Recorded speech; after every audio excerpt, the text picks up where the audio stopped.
cotter pins.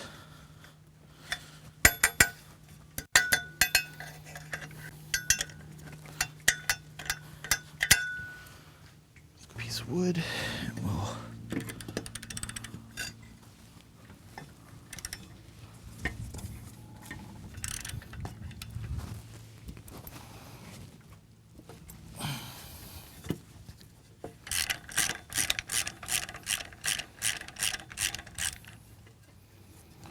so now we'll basically take a look at the prop, make sure it's not slipping or have any issues. You can see that hub right here.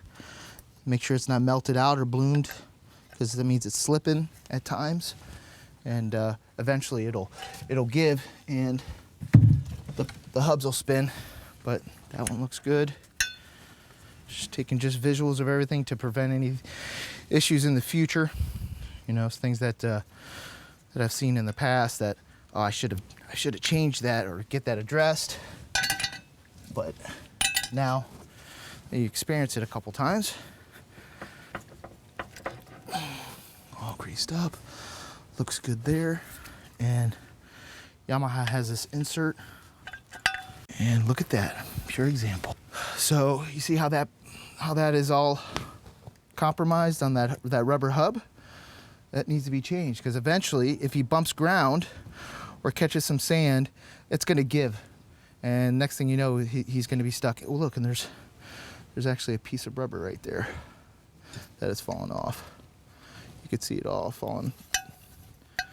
So sometimes it's age, but sometimes it's just bumping sand a little bit.